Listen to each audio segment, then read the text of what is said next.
Hello दोस्तों, एक बार फिर से आप सभी का मेरे चैनल पर हार्दिक स्वागत है। खैर मकदम है। और मैं फोरियर सीरीज़ पे अपनी लेक्चर सीरीज़ बना रहा था, फोरियर सीरीज़ नाम के चैप्टर पे, जो कि बीएससी के बच्चों को डेडिकेटेड है। तो ये उसका सेकंड लेक्चर है। तो ध्यान से गौर से देखिएगा क्या क्या मैं लिखता हूँ और क्या क्या मैं यहाँ समझाता हूँ। आप गौर से देखिएगा सब कुछ। ओके, गौर से देखिएगा और आपको सब कुछ समझ में आ जाएगा। ठीक है। तो सेकंड लेक्चर में हम ये आपको फोरियर सीरीज सॉल्व करते समय जब प्रॉब्लम्स पे आप जंप करेंगे तो आपको कुछ फैक्ट्स का काम पड़ने वाला है। तो यहाँ पे जो जो भी फैक्ट्स का काम पड़ेगा वो मैं फैक्ट्स यहाँ लिख देता हूँ।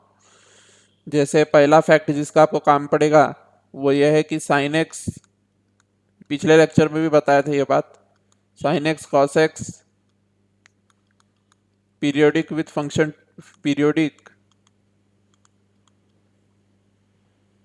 With period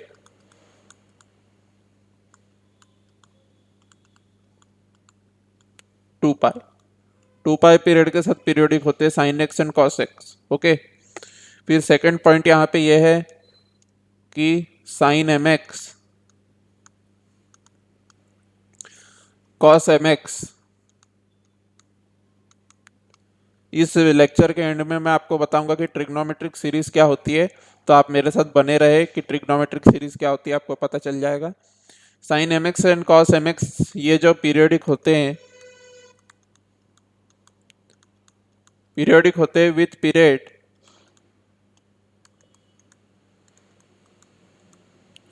2 pi divided by M. 2 pi by M इस पीरियड से ये पीरियोडिक होते हैं। Where M is in integer, where M is in integer. Okay. अब मैं ये भी बता देता हूँ कि कैसे periodic with period 2 pi by M होते हैं, ये भी बता देता हूँ। देखिए, मान लीजिए F of x is equal to sine M X, F of x is equal to sine M X नाम का फंक्शन है। ओके। तो आप सभी जानते हैं कि साइन एक्स तो पीरियोडिक होता है विथ पीरियड 2 पाई होता है, 2 पाई से पीरियोडिक होता है। अब मान लीजिए मैं यहाँ पे F of X plus 2 pi by M substitute करता हूँ, F of X plus 2 pi by M substitute करता हूँ, तो क्या आएगा? Sine of M X plus 2 pi by M आएगा, आएगा कि नहीं? तो इन टर्न इसका वैल्यू आ जाएगा sine of M X plus 2 pi. और एम एक्स प्लस 2 पाई जैसे ही मुझे पता चलेगा तो देख सकते हैं आप क्लियरली कि साइन एक्स 2 पाई से पीरियडिक होता है, तो साइन एम एक्स को भी 2 पाई से, मतलब कि मैं जब जब तक के x plus 2 pi by M substitute नहीं करता तब तक पीरियोडिक नहीं होगा ना, क्योंकि m से m कैंसिल होगा तभी तो 2 पाई आएगा ना। तो m से m कैंसिल होने के लिए ये m से ये वाले m से ये वाला m, देखिए कौन से m से ये वाले m से ये वाला m कैंसिल होने के लिए 2 पाई बाय एम सब्सटीट्यूट करना पड़ेगा मुझे। इसका मतलब इसका पीरियड क्या हो गया साइन एम एक्स का? 2 पाई बाय एम हो गया। ठीक है। उसी तरीके से कॉस एम एक्स का भी पीरियड जो होता है वो 2 पाई बाय एम होता है। समझ में आ रही है बात आपको? ओके, ये बात तो आप लोग समझ गए। अब कॉट एक्स और टेन एक्स की बात अगर मैं करूँ तो कॉट एक्स और टेन एक्स जो होते हैं वो पीरियडिक होते हैं विथ पीरियड पाई। ये भी एक थर्ड फैक्ट आपको काम आने वाला है यहाँ पे। थर्ड फैक्ट ये काम में आने वाला है कि पिछले वीडियो लेक्चर में ही बताया मैंने, tan X and cot X periodic with period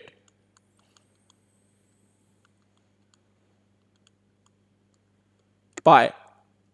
pi period के साथ पीरियडिक होते हैं टेन एक्स और कॉट एक्स। ओके, ये बात आपको ध्यान में रखनी है।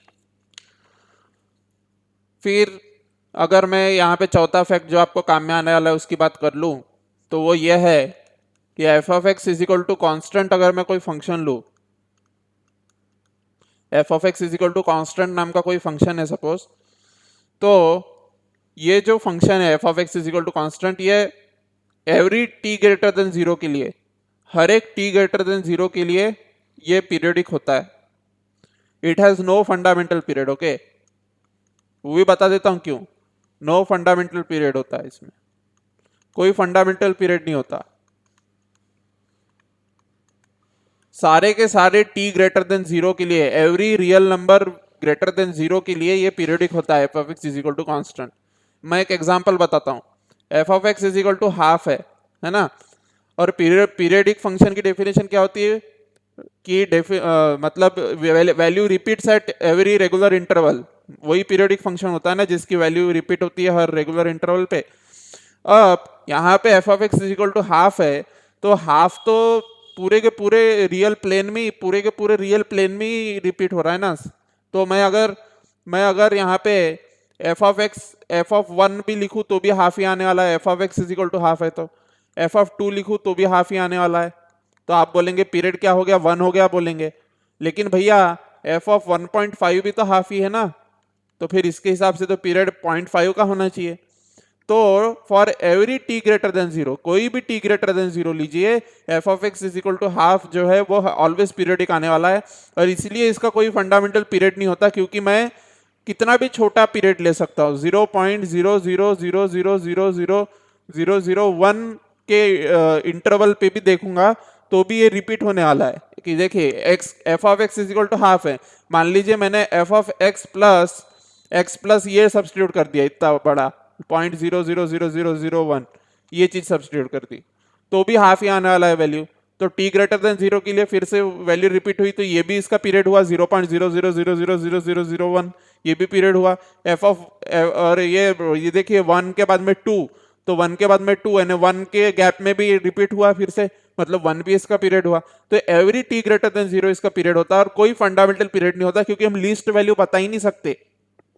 हम लिस्ट वैल्यू बता ही नहीं सकते इसमें कि लिस्ट वैल्यू क्या होगी। आप कितना भी छोटा लीजिए, इससे भी छोटा पीरियड ले सकते हो, है ना। तो इसका मतलब इसका कोई फंडामेंटल पीरियड नहीं होता। और इसके every T greater than zero मतलब कोई भी पॉजिटिव नंबर जो रियल हो, कोई भी रियल पॉजिटिव नंबर इसका पीरियड होता है।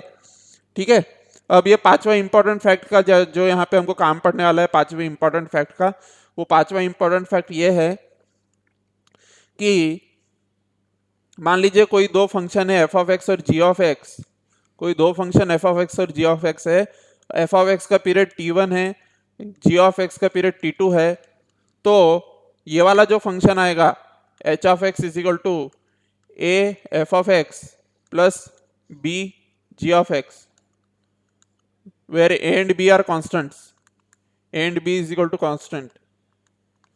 ये वाला जो फंक्शन है H of x is equal to A F of X plus B G of X, ये वाले फंक्शन का जो पीरियड होगा एच ऑफ एक्स का पीरियड, एच ऑफ एक्स का पीरियड जो होगा एलसीएम होगा किसका, t1 और t2 का एलसीएम होगा, t1 और t2 का एलसीएम होगा। मैं इसका एक एग्जांपल आपको लेके समझा देता हूँ। ठीक है, इसका एक एग्जांपल लेके समझा देता हूँ। मान लीजिए F of x is equal to cos x है और जी of x is equal to cos 3x है। तो या मैंने क्या बोला था, एफ ऑफ एक्स का पीरियड t1 होता है, तो t1 का वैल्यू काय के बराबर आएगा, 2 के बराबर आएगा। और जी ऑफ एक्स का पीरियड t2 होता है, तो t2 का वैल्यू काय के बराबर आएगा, 2π/3 के बराबर आएगा। बराबर है। अब मैंने एक फंक्शन एच ऑफ एक्स ले लिया, ऐसा ले लिया function 2 cos x plus 3 cos 3x, ऐसा फंक्शन ले लिया। तो अब इसका एच ऑफ एक्स का पीरियड पूछ लिया मुझे, एच ऑफ एक्स का पीरियड क्या होगा, no doubt it will be periodic function, but what will be the period of H of X, ऐसा पूछा मुझे। तो मैं क्या करूंगा, t1 और t2 का एलसीएम लूंगा, t1 और t2 का एलसीएम लूंगा। तो t1 और t2 का एलसीएम क्या आने वाला है, t1 और t2 का एलसीएम आने वाला है 2π, एलसीएम विल बी 2π। क्लियरली देख पा रहे हैं आप, 2π/3 और 2π का एलसीएम 2π होगा, तो इसका जो पीरियड हो जाएगा वो 2π हो जाएगा ये वाले फंक्शन का। समझ में आ रही है आपको बात। तो इसी को पूरा का पूरा सेंटेंस में नहीं लिख रहा हूं मैंने सिर्फ आपको एक फैक्ट बता दिया। अब हम ट्रिग्नोमेट्रिक सीरीज क्या होती है उस पर जंप कर जाते हैं। ट्रिग्नोमेट्रिक सीरीज क्या होती है वो देखिए।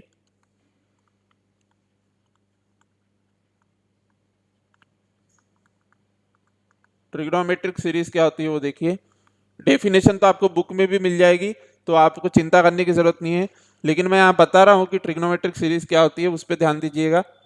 ये consider simple functions, consider simple functions, ऐसे सिंपल फंक्शंस कंसीडर कीजिए ऐसे सिंपल ट्रिग्नोमेट्रिक फंक्शंस कंसिडर कीजिए जो यहाँ पे लिखे गए हैं, half cos X sine X cos 2x sine 2x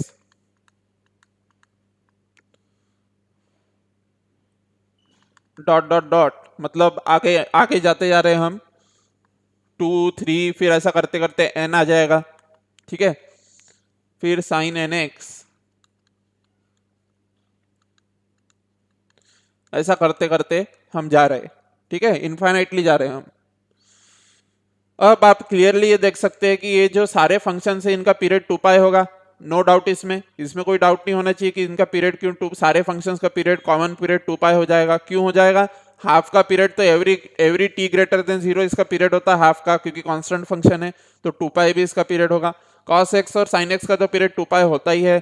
फिर cos 2x और sin 2x का अगर मैं पीरियड बोलूँ तो पाई होना चाहिए, क्योंकि 2 पाई/2 होना चाहिए, तो पाई हो जाएगा इन दोनों का पीरियड। लेकिन इनका पीरियड 2 पाई है, तो इसका पीरियड क्या होगा? इसका भी पीरियड हमें 2 पाई लेना पड़ेगा। 2 पाई भी तो है ही ना पीरियड, 2 पाई भी पीरियड है ही, पाई है मतलब 2 पाई भी है ही। हमें इनका कॉमन पीरियड बताना है। कॉमन पीरियड क्या होगा इन सबका कॉमन पीरियड 2 पाई हो जाएगा। ओके, ये सारे जितने भी फंक्शन लिखे गए हैं लाइन से यहाँ पे इनफाइनाइट, इनका सारों का पीरियड जो है 2 पाई कॉमन पीरियड इनका है, ठीक है। अब एक सीरीज ऑब्टेन करना है हमें, एक सीरीज ऑब्टेन करना है। वो कुछ इस तरीके से दिखना चाहिए। मान लीजिए मैं जितने भी कॉस है, कॉस के साथ में एसोसिएटेड कांस्टेंट्स को ए से डिनोट कर दूं, और साइन के साथ एसोसिएटेड कांस्टेंट्स को मैं बी से डिनोट कर दूं, तो मेरा कुछ इस तरीके से एक सीरीज बनेगी कि भाई a0/2 plus a1 cos x, ऐसी सीरीज बनेगी, प्लस b1 sin x, फिर इसी के साथ में आएगा a2 cos x plus b2, नहीं cos 2x, okay, a2 cos 2x plus b2 sin 2x plus dot dot dot plus dot dot dot, क्या आएगा? an cos nx, a1 cos nx plus bn sin nx, है ना? समझ में आ रही है बात आपको? यहाँ पे, या फिर इसको न्यू स्क्रीन पे ले लीजिए, यहाँ पे जगह जगह कम पड़ रही है, तो ये इसको आप इस तरीके से लिख सकते हैं सीरीज को कि a0/2 plus a0/2 plus a1 cos x plus b1 sin x, ये सीरीज बन रही है दोस्तों। ओके, वो जो फंक्शंस हमने सिंपल फंक्शंस जो कंसिडर किए थे उसकी एक सीरीज बन रही है यहाँ पे। तो वो सीरीज कुछ इस तरीके से आपको नजर आने वाली है, कॉमन ही सॉरी, प्लस आएगा b2 sin 2x plus a3 cos 3x plus b3 sin 3x। ऐसा ऐसा करते करते जो nth टर्म रहेगी वो nth टर्म कुछ इस तरीके से हो जाएगी, plus bn sin nx, okay, plus dot dot dot, इस तरीके से वो सीरीज जा रही है, ठीक है। ये सभी कांस्टेंट्स है दोस्तों। ओके, ये जो जितने भी यहाँ पे हमें नजर आ रहे हैं ना, ये a1 a2 b1 b2 जो भी, ये सारे के सारे जो है कांस्टेंट्स है, ठीक है। मैंने अभी अभी बताया था कि कॉस के साथ एसोसिएटेड कांस्टेंट को a से डिनोट कर दिया और साइन के साथ एसोसिएटेड कांस्टेंट को b से डिनोट कर दिया, मैंने अभी अभी बताया। तो ये जो सीरीज बन रही है, ये जो सीरीज बन रही है प्लस प्लस प्लस प्लस करते जाने पर, ये जो प्लस प्लस करते जाने पर जो सीरीज बन रही है, इसी को बोलते हैं ट्रिग्नोमेट्रिक सीरीज, इसी को बोलते हैं ट्रिग्नोमेट्रिक सीरीज। मेरी गुजारिश है आपसे, मेरी रिक्वेस्ट है आपसे, मेरी विनती है आपसे कि आप पेन पेंसिल पेन पेपर लेके बैठे, ताकि आपको साथों साथ सब समझ में आए, क्योंकि मेरे पास बैकलॉग का कंस्टेंट है, तो मैं इतना सारा चीज़ एक साथ नहीं लिख सकता। ओके, तो ये ट्रिग्नोमेट्रिक सीरीज है, ये बात तो आपको समझ में आ गई। पहले तो फंक्शन कंसिडर किए, फिर उनको ऐड कर दिया और कांस्टेंट का मैंने लॉजिक बता दिया, तो ये ट्रिग्नोमेट्रिक सीरीज हो गई। अब ये जो कांस्टेंट्स है, ये a0 a1 a2 a3, ये या फिर b0 B1, B2, B3, ये जो सारे के सारे जो कॉन्स्टेंट्स है an, bn, ये सब कोएफिशिएंट्स है। ओके, कोएफिशिएंट्स बोलते हैं इनको, coefficients of the series, coefficients of the series, इनको कोएफिशिएंट्स ऑफ द सीरीज कहा जाता है। अब इनको समेशन साइन का यूज करके अगर मैं लिखना चाहूँ तो summation, in summation notation, in summation notation we can write them as,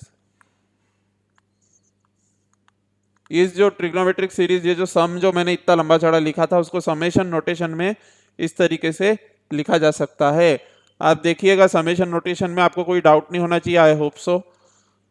ठीक है, चाहे तो मैं आपको इसको एक्सपांड करके दिखा दूंगा, उसमें कोई दिक्कत वाली बात नहीं है, पर इसका समेशन नोटेशन कुछ इस तरीके से आता है।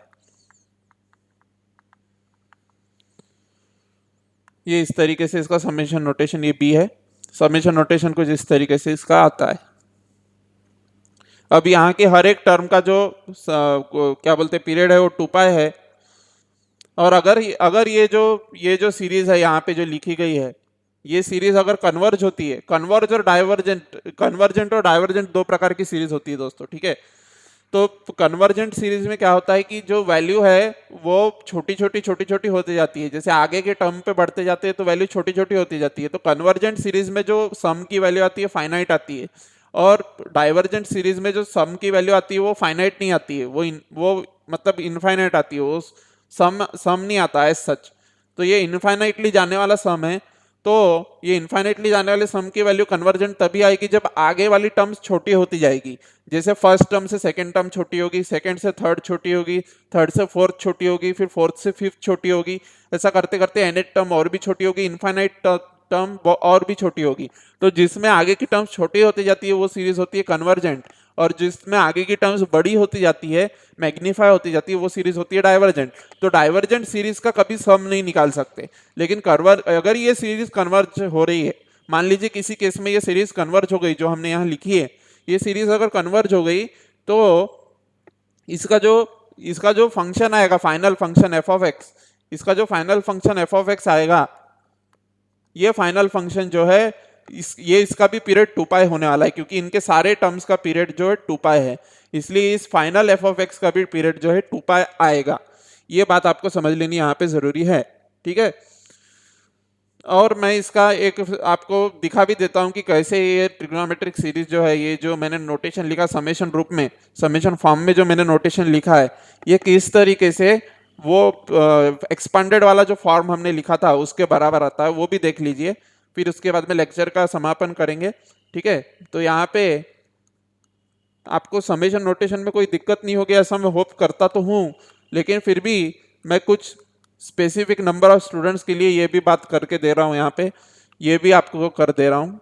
ये देखिए,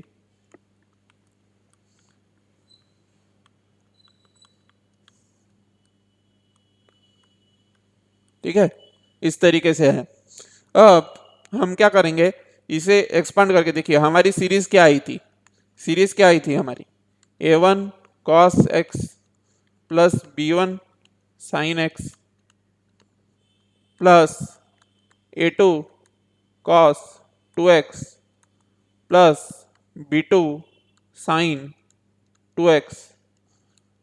ऐसा करते करते an cos nx plus bn sin nx, ऐसा करते करते ये इन्फाइनाइटली जा रही थी ये सीरीज। तो देखिए ना, ये और ये सेम है ना, ऊपर वाला नीचे वाला इज इक्वल टू का सिंबल है इनके बीच में, ये देख लीजिए, आप खुद ही कंपेयर करके देखिए। आप क्या करेंगे, समेशन में n इज इक्वल टू 1 पहले सब्सटीट्यूट करेंगे, ये टर्म आ जाएगी, उससे कौन सी टर्म आ जाएगी, n is equal to 1 substitute करती ये टर्म आ जाएगी।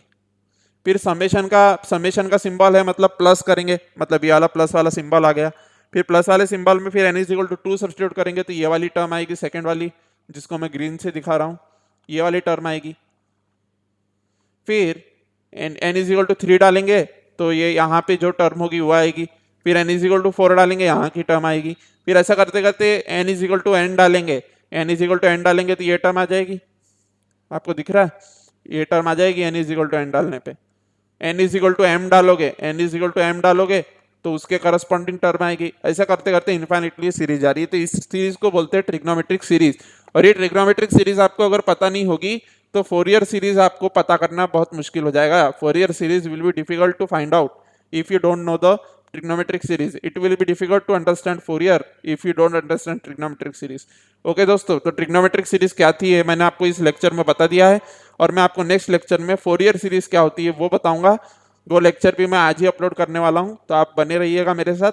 और पूरे के पूरे वीडियो लेक्चर अगर आप मेरे देख लेते हो तो आपको 100% सब कुछ समझ में आ जाएगा और आपको कोई दिक्कत जाने वाली नहीं है पढ़ाई में। ओके, तब तक के लिए गुड नाइट, शुभ रात्रि, शब बखैर, थैंक यू।